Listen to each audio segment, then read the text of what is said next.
एक दिन एक किसान के घर पर कुछ मेहमान आते हैं और जब वे मेहमान उस किसान के घर पहुंचते हैं तब वह किसान अपने खेत पर होता है। तो मेहमान किसान के घर पर उस किसान का इंतज़ार करते हैं और थोड़ी देर बाद वह किसान उसका पालतू कुत्ता दोनों घर पर पहुंचते हैं। मेहमान ने उन दोनों को देखा और उस किसान से पूछते हैं कि तुम दोनों एक ही रास्ते से आए हो, पर तुम्हारा कुत्ता बहुत हाँफ रहा है और तुम तो बिल्कुल भी थके नहीं लग रहे हो, ऐसा क्यों?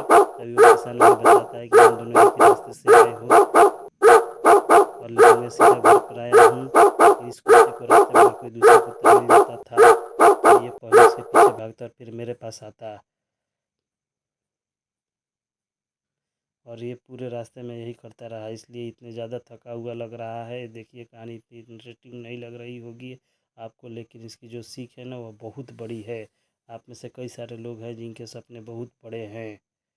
तो इस मंजिल के सफ़र में जिस तरह उस कुत्ते को कई सारे कुत्ते मिल रहे थे, उसी तरह आपको भी कुत्तों की तरह लोग मिलेंगे और आप पर भूकेंगे भी। दो ऑप्शन है आपके सामने, उस कुत्ते की तरह इंसान से लड़ने में, उसे समझाने में अपनी एनर्जी वेस्ट कर दो, उसके पीछे भागते रहो, या फिर उस किसान की अपनी लक्ष्य अपने माइंड में रख के सीधे रास्ते पर चलते जाओ। जो कुत्ते भौंक रहे थे ना आप पर, वहीं रह जाएंगे और आप आगे निकल जाएंगे और कुछ टाइम बाद उनकी आवाज़ भी ना आपको बंद हो जाएगी। अब मैं दूसरी कहानी आपको बता रहा हूँ, वो भी बहुत इंटरेस्टेड है। एक बार एक पिता अपने बच्चे को पार्क में घुमाने के लिए ले जाते हैं। तभी रास्ते में कुछ घास होती है। तो पिता अपने बच्चे से कहते हैं कि बेटा ये घास यहाँ से उखाड़ दो। तो वह बच्चा आसानी से उस घास को वहाँ से उखाड़ देता है। तभी वह दोनों आगे जाते हैं और फिर वहाँ पर उन्हें एक छोटा सा पौधा मिलता है। तो वे पिता अपने बेटे से कहते हैं कि इस पौधे को भी उखाड़ दो। तो वो बच्चा होता है वह थोड़ा और जोर लगाता है और उस पौधे को भी वहाँ से उखाड़ देता है। फिर वह दोनों थोड़ा और आगे चलते हैं, उन्हें एक और थोड़ा बड़ा पौधा मिलता है। फिर वे कहते हैं कि इस पौधे को भी तुम यहाँ से उखाड़ दो। तो वह बच्चा बहुत जोर लगाता है, बहुत जोर लगाता है, अपनी पूरी जान लगा देता है और उस पौधे को वहाँ से उखाड़ देता है। फिर वह थोड़ा और आगे चलते हैं, फिर वहाँ उन्हें एक पेड़ मिलता है। तो वह पिता अपने बेटे से कहते हैं कि बेटा इस पेड़ को यहाँ से उखाड़ दो। बेटा कहता है पापा ये पेड़ मुझसे नहीं उखड़ेगा। पापा कहते हैं तू ट्राई तो कर, उखड़ेगा। तो वह बेटा अपने पापा की बात को मान करके लग जाता है उस पेड़ को उखाड़ने में। तो वह बहुत कोशिश करता है और पूरी जान लगा देता है, लेकिन फिर भी उस पेड़ को नहीं उखाड़ पाता।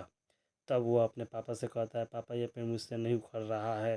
तभी उसके पापा कहते हैं बेटा कोई बात नहीं, लेकिन यहाँ पर तुम्हारी आने वाली ज़िंदगी के लिए एक बहुत बड़ा सबक है।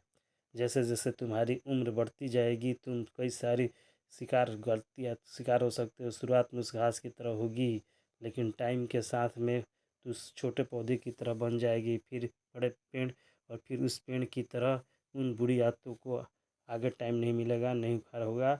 और एक टाइम पर वह चाह चाह कर भी आप अपन अंदर आदतों को नहीं मिटा सकेंगे। जैसे कोई भी बुरी आदत हमें लगी हो, शुरुआत में आसानी से हटाया जा सकता है। जैसा कि उस घास को उखाड़ दिया उस बच्चे ने, लेकिन जितना ज़्यादा टाइम लगेगा उतना मुश्किल हो जाएगा उस आदत को, जिस तरह से उस बच्चे के लिए हो गया था उस पेड़ को उखाड़ना। आदतें ही इंसान का भविष्य बनाती है और आदतें ही इंसान का भविष्य बिगाड़ती भी है। इससे पहले आपकी अपनी आदतों को कंट्रोल करें और अपनी आदतों